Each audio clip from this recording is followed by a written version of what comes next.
बरं मला एक सांगा, सर्वसामान्यांनी हॉटेलमध्ये गेल्यानंतर आधी मेनू तपासावा.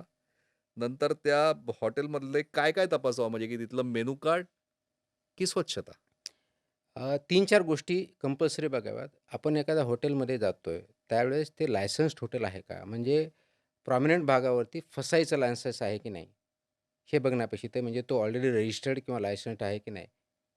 कारण ते करताना आपण जे काही प्रोसिजर पाळतो लायसन्स देताना काही गोष्टी बेसिक बघत असतो. ते बघावं, ते प्रॉमिनंट नसेल तर त्यांना दाखवा म्हणावं. त्याच्यावरती आपला कोड असतो मोबाईलच्या माध्यमातून त्याच्यावरती जर बघितलं, तर स्कॅन करून त्याचं सँक्शन कधीपर्यंतचं आहे, लायसन्स कधीपर्यंत आहे, कोणत्या गोष्टीसाठी लायसन्स दिलेलं आहे, हे कळेल. ते नसेल तर तिथून आपण बाहेर पडावं, कंप्लेंट करावं हा पहिला मुद्दा. हां, पण दुस तेच कंप्लेंट कोणाला करायची? हॉटेलच्या मॅनेजरला का थेट तुकाराम मुंडेंना फोन तिथे करायचा? दोन्ही आपल्या त्याच्यामध्ये आपल्याला लँडलाईन म्हणजे ज्याला आपण एक नंबर दिलेला आहे. त्याच्यावरती डायरेक्टली आपण करू शकता फोन करून. दुसरं आपल्याकडं मेल करू शकता. तिसरं लँडलाईनवरून फोन करू शकता आणि फॉस्कास फूडच्या बाबतीत फॉस्कासचा ॲप पण आहे.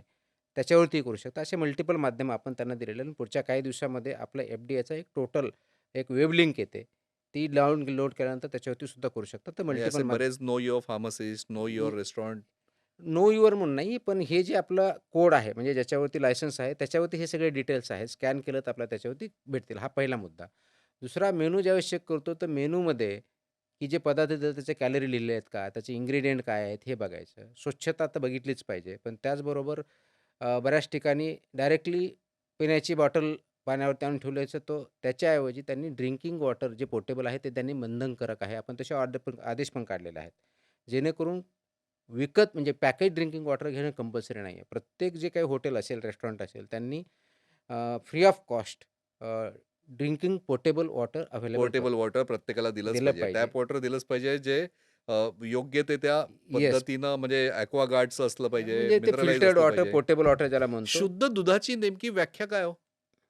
शुद्ध दूध हे टेक्निकल लँग्वेजमध्ये त्याला असं म्हणतात, की दूध हे ॲनिमलच्या मॅमरी ग्लँडमधून काढलेलं ते फक्त दूध. त्याच्यापासून जे काही पदार्थ बनवले जातात, ते मिल्क प्रॉडक्ट म्हणतात, दुग्धजन्य पदार्थ. आणि त्याच्यामध्ये कोणत्याही प्रकारचं पाणी टाकलेलं नाही, कोणतं अडल्टरेशन टाकलेलं नाहीये, कोणता पदार्थ ॲड केलेला नाहीये किंवा सबस्ट्रॅक्ट केलेला नाही. याला होलसेल मिल्क असं म्हणतात आणि ते म्हणजेच प्युअर मिल्क आहे. ओके. याच्या व्यतिरिक्त जे एक आहे, एक तर प्युअर मिल्क नाही किंवा दुग्धजन्य पदार्थ आहेत. दुग्धजन्य पदार्थ आपण म्हणजे ते नाही, पावडरपासून जे तयार होतं त्यालाही पावडरपासून पाणी टाकून आपण बरेच वेळा दूध म्हणतो, दूध नाहीये, ते दुग्धजन्य पदार्थ आहे. ते एखाद्या तुम्ही अनेक वेगळ्या मेडिकल स्टोअरवर कारवाई करतात.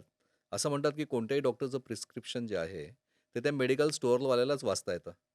तुम्हाला कधी ते प्रिस्क्रिप्शन वाचता येतं का? नाही, मी वेगळाच आता लकीली मी हेल्थ कमिशनर पण होतो 2 महिन्यासाठी. सुप्रीम कोर्टाचं त्याच्यामध्ये एक जजमेंट आहे. प्रिस्क्रिप्शन कसं लिहावं याच्या सुद्धा गाईडलाईन्स आहेत. आणि प्रिस्क्रिप्शन लिहिण्याची पद्धत ही मॅन्डेटरी की कॅपिटल लेटर्समध्येच लिहिलं पाहिजे. ते रीडेबल पाहिजे हे मॅन्डेट आहे. असं जर कोणाला वाचता येत नसेल, तर त्या डॉक्टरविरुद्ध सुद्धा कारवाई करता येते. हे मॅन्डेट आहे. सुप्रीम कोर्टाचे जजमेंट आहेत, गाईडलाईन्स आहेत. त्या इम्प्लिमेंट करणं एवढाच इश्यू आहे. सगळ्यात महत्त्वाचं तेच आहे. त्याच्यामुळे फार्मासिस्टकडे जाताना ज्या पर्टिक्युलरली प्रिस्क्राईब्ड ड्रग्ज आहेत किंवा मेडिसिन्स आहेत, ते प्रिस्क्रिप्शनशिवाय देता येणार नाही. त्याचा रेकॉर्ड त्यांच्याकडे ठेवणं परमनंटली अपेक्षित आहे, जे काही ड्युरेशन ठेवलं आहे त्याप्रमाणे. आणि अ, ते वाचता जर येत नसेल, तर ते हेल्थ ऑथॉरिटी किंवा आमच्याकडे दोघांकडेही तक्रार होऊ कंप्लेंट करू शकते. शकतात आणि त्याच्यावरती आम्ही कारवाई करू एक शकतो. अजून एक मोठा प्रश्न सर्वसामान्य माणसाला कायम मनात येतो, की जेनेरिक औषधं ही स्वस्त असतात.